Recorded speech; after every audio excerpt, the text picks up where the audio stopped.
اعوذ باللہ من الشیطان الرجیم بسم اللہ الرحمن الرحیم. پیارے بچوں السلام علیکم. آج ہم 5ویں جماعت کی درسی کتاب کا سبق انصاف کا باقی حصہ پڑھیں گے. دوسرا پیراگراف پڑھیں گے. پیج نمبر 13 نکالو. گوبرو اس پریو رات انصاف آز پرو اس امیک دویم پیراگراف تو تھیو خیال. ایک مرتبہ آپ صلی اللہ علیہ وسلم کے سامنے بڑے گھرانے کی ایک خاتون کا معاملہ پیش ہوا. اس خاتون پر چوری کا جرم ثابت ہوا تھا. کچھ لوگ چاہتے تھے کہ خاتون کے خاندان کا لحاظ کر اس کے ساتھ رعایت برتی جائے اور اس سلسلے میں نبی کریم صلی اللہ علیہ وسلم سے سفارش کی جائے، لیکن کسی میں ہمت نہیں تھی. آخر میں حضور صلی اللہ علیہ وسلم کے ایک نوجوان چہتے صحابی اسامہ بن زید رضی اللہ تعالیٰ عنہ کو آمادہ کیا گیا کہ وہ حضور صلی اللہ علیہ وسلم کے ساتھ اس معاملے میں بات کرے. اسامہ بن زید رضی اللہ تعالیٰ عنہ حضور صلی اللہ علیہ وسلم کی خدمت میں آئے اور حاضر خدمت ہونے کا مدعا بیان کیا. انہوں نے ابھی اپنی بات مکمل نہ کی تھی کہ حضور صلی اللہ علیہ وسلم نے فرمایا، ایسی باتوں سے پرہیز کیا کرو. پچھلے قوموں پر جو تباہی آئی ان کا نام و نشان تک مٹ گیا. اس کی ایک وجہ یہ بھی تھی کہ اونچے طبقے کے لوگوں کو ہر طرح کی چھوٹ دی جاتی تھی، جبکہ عام لوگوں کے لیے نہایت ہی سخت قانون بنائے جاتے تھے. اسلام میں ایسا نہیں ہو سکتا اور میں ہرگز اس کی اجازت نہیں دوں گا. چنانچہ اس خاتون کو قانونی شریعت کے مطابق سزا دی گئی. گوبرو اس پریو رات یہ 1400 ؤہری برونٹ عربٕچ سرزمین کیا جہالتس اندھیرس مز ڈُبیمٕژ. ات بہایی ات اکثر لوک ات ان پڑھ جہل کورین زندے کران دفن.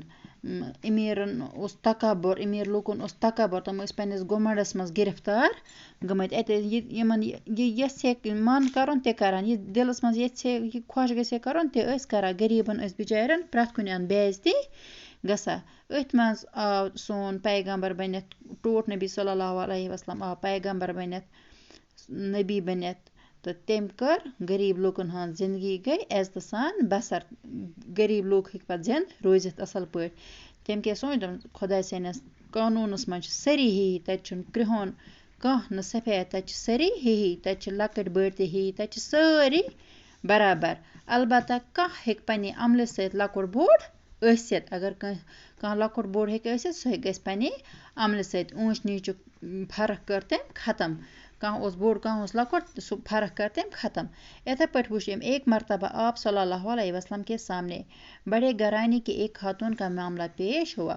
دپان ایک دۄہ گوٚو اتہِ اکھ مسلہٕ پیش. اکھ بڑِ گھرانٕچ اکھ امیر گھرٕچ زٔنۍ اکھ ٲس، تٔمِس پٮ۪ٹھ کھوٚت ژوٗرِ ہُنٛد جُرم. مطلب تس اوس ثٲبت سُہ تٔمۍ اوس ژوٗر کٔرمٕژ. چوری کا جرم ثابت ہوا تھا. کچھ لوگ چاہتے تھے کہ خاتون کے خاندان کا لحاظ کے اس کے ساتھ رعایت برتی جائے اور اس سلسلے میں نبی کریم صلی اللہ علیہ وسلم سے سفارش کی جائے.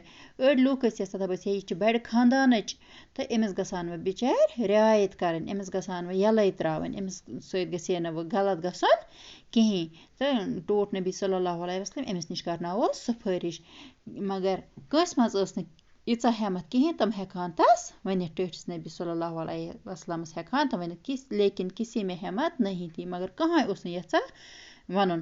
آخر میں حضور صلی اللہ علیہ وسلم کے ایک جوان چہتے صحابی اسامہ بن زید آمادہ کیا گیا. أتھۍ منٛزے کوٚرُکھ یِمو اکھ جوان تس اوس ناو اسامہ بن زید، سُہ کوٚرُکھ یِمو رٲضی، سُہ کوٚرُکھ یِمو آمادہ تہٕ دوٚپہَس ژٕ گژھ ٹٲٹھِس نبِس نِش، ژٕ گژھ ٹٲٹھِس نبِس نِش ژٕ کر تس نِش یہِ مسلہٕ پیش. اگر أمِس چھوٗٹ میلہِ، اگر أمِس معٲفی میلہِ تہٕ أمِس نِش گژھ ژٕ. اسامہ بن زید رضی اللہ تعالیٰ عنہ حضور کی خدمت میں آئے اور حاضر خدمت ہونے کا مدعا بیان کیا. تو یُتھُے سُہ اتھ خدمتس منٛز آو پیش، آو ٹٲٹھِس نبِس نِش تہٕ یُتھُے سُہ بیان ہیٚہ کرُن، سُہ ہیٚہ ٹٲٹھِس نبی صلی اللہ علیہ وسلمس. یُتھُے سُہ ہیٚہ ونُن، انہوں نے اپنی بات مکمل نہ کی تھی. وۄنۍ ٲس تس کتھ وننَے तो टोट नबी सल्लल्लाहु अलैहि वसल्लम सो लोग अमिस वन दोमस ऐसी बातों से परहेज किया करो अस पज अमन कथन निश परहेज करुन अस पज अमन कथन निश पथ हटुन